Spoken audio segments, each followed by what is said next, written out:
Dosja Akshi, anatomia e një skeme të dyshuar kriminale për grabitjen e fondeve publike.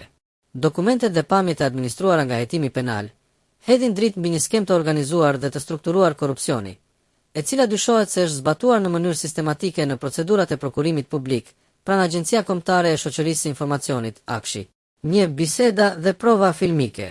Nga pamjet filmike të sekuestruara, të nxjerra nga pajisje elektronike dhe të transkriptuara, evidentohet një logjik brutale e dyfishimit të kostove. Projekti bën 2 milion, ne do ta bëjmë 4. T'ja them, ka një gjë që, i them kapos që e ka gjithë një raport. Këto komunikime sugjerojnë paracaktim fondesh, koordinim të brendshëm dhe raportim vertikal, duke forcuar dyshimin se vendimarrja nuk ka qenë as spontane, as e izoluar.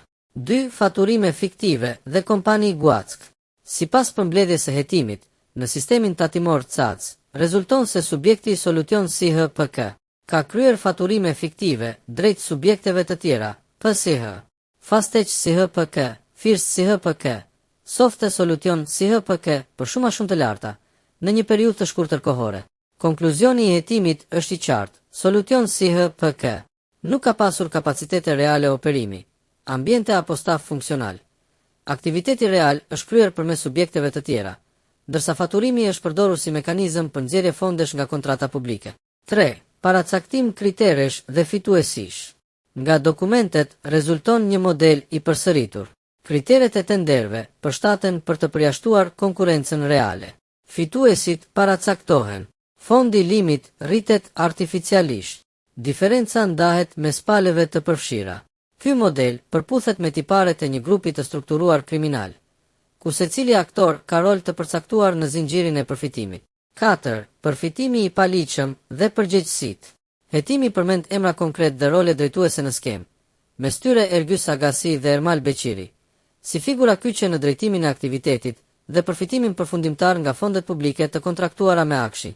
Dokumentet flasin për dhunë, presion dhe heqje të paligjshme të lirisë ndaj operatorëve ekonomik që kanë tentuar të ankimojnë, me qëllim ruajtjen e vazhdimësisë së skemës. 5. Veprimet procedurale. Me kërkesë të SPAK, janë autorizuar kontrolle personale dhe në ambiente biznesi, si dhe janë sekuestruar pajisje elektronike, telefona, kamera, kompjuter. Nga ekspertimi kompjuterik janë nxjerr video, pamje dhe komunikime që konsolidojnë provë. Këto dokumente nuk përshkruajnë një rast të veçuar korrupsioni, por një mekanizëm qeverisës grabiqar, ku taksa e korrupsionit paguhet nga buxheti i shtetit. Pasojat janë të drejtpërdrejta për qytetarët.